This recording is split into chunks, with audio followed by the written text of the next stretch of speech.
Thomas Jefferson wrote in a private letter, I have sworn upon the altar of God eternal hostility against every form of tyranny over the mind of man. If the American people ever allow private banks to control the issue of their currency, first by inflation, then by deflation, the banks will deprive the people of all property until their children wake up homeless on the continent their fathers conquered. The issuing power should be taken from the banks and restored to the people to whom it properly belongs. I believe that banking institutions are more dangerous to our liberties than standing armies. If the American people ever allow private banks to control the issue of their currency, first by inflation, then by deflation, the banks and the corporations that will grow up around the banks will deprive the people of all property until their children wake up homeless on their continent their fathers conquered. Thomas Jefferson, 1802.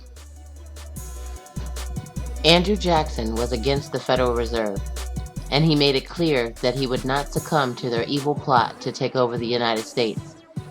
He stated to them, "You are a den of vipers and thieves. I have determined to rout you out, and by the Eternal, I will rout you out." This statement is from President Jackson, and it was made to the bank cartels that were trying to take over. Andrew Jackson vetoed the Federal Reserve Recharter Bill, and he indicated the reasons why. The bank dangerously centralized financial power in a single institution. The bank represented an unconstitutional monopoly on finance that only helped the rich get richer. The bank exposed the U.S. government to control by foreign and special interests. The bank exercised too much control over members of Congress. The bank favored northeastern states, where most finance was located, over southern and western states. In 1832, Jackson destroyed the second central bank of the United States. In 1835, he reduced the national debt to $33,733, the lowest in U.S. history. Within 3 years of abolishing the second central bank on January 30th, 1835, there was an attempt on his life. Upon his deathbed, he was asked what he considered to be his greatest achievement. He succinctly replied, "I killed the bank." Abraham Lincoln made a few statements about the threat of the Federal Reserve. The government should create, issue, and circulate all the currency and credit needed to satisfy the spending power of the government and the buying power of the consumer. The privilege of creating and issuing money is not only the supreme prerogative of the government, but it is the government's greatest creative opportunity. By the adoption of these principles, taxpayers would be saved immense sums of interest. Money would cease to be the master and become the servant of humanity. Democracy will rise superior to money power. During the American Civil War, he bypassed the high interest loans offered by the European bankers. In 1862, he issued debt-free United States notes called greenbacks to pay the cost of the Civil War. Before completing his second term as president, he was assassinated on April 14, 1865. James A. Garfield attacked political corruption and won back for the presidency a measure of prestige it had lost during the Reconstruction period. Garfield made a few statements publicly in regards to the Federal Reserve. Whosoever controls the volume of money in any country is absolute master of all industry and commerce. And when you realize the entire system is easily controlled one way or another by a few powerful men at the top, you will not have to be told how periods of inflation and depression originate. Within a few weeks after he made this statement, he was assassinated on September 19, 1881. John F. Kennedy reduced the Federal Reserve's monopoly of the U.S. money supply. On June 4th, 1963, Kennedy signed Executive Order 11110.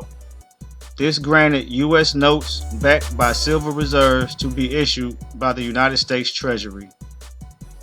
Within 5 months, 4.36 million debt-free U.S. notes were issued. November 22, 1963, JFK was assassinated. Following the assassination of JFK, the U.S. notes were removed from circulation. John F. Kennedy was the last president to fight against the central bank. President Kennedy was murdered over money, $4 billion worth. He had printed $4 billion worth of non-interest bearing money, which meant he began to chop at the profits of the feds. Interest-free money means the national debt is eliminated and the power of the international banking element is hindered and broken. President Kennedy also was going to expose the secrets of the government concerning extraterrestrial beings and the war on drugs. However, to prevent Kennedy from abolishing the illegal Fed and exposing the top-level secrets, he was assassinated. His assassination was ordered by the Policy Committee, and the order was carried out by a Secret Service agent driving the motorcade for Kennedy. His name was William Greer. End it. The Federal Reserve is the root cause of the financial crisis.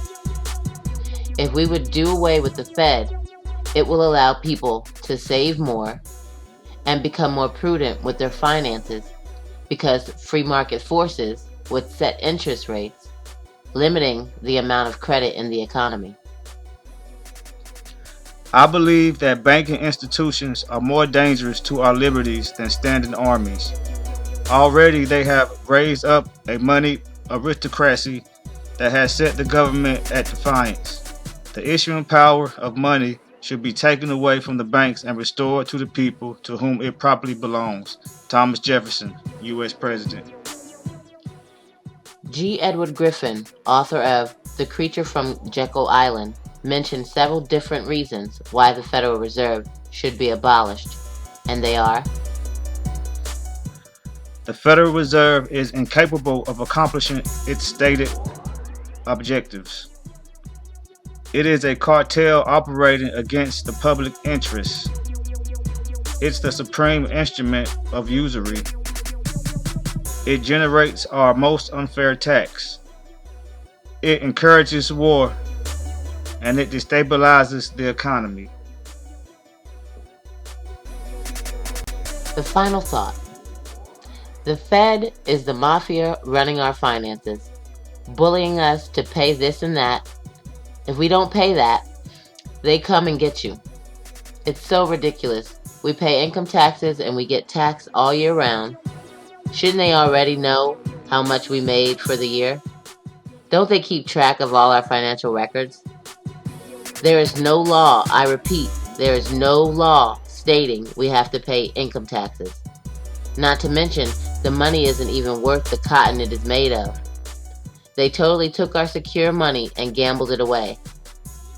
What this is a Ponzi scheme. We've all been bamboozled and hoodwinked. What are you going to do about it?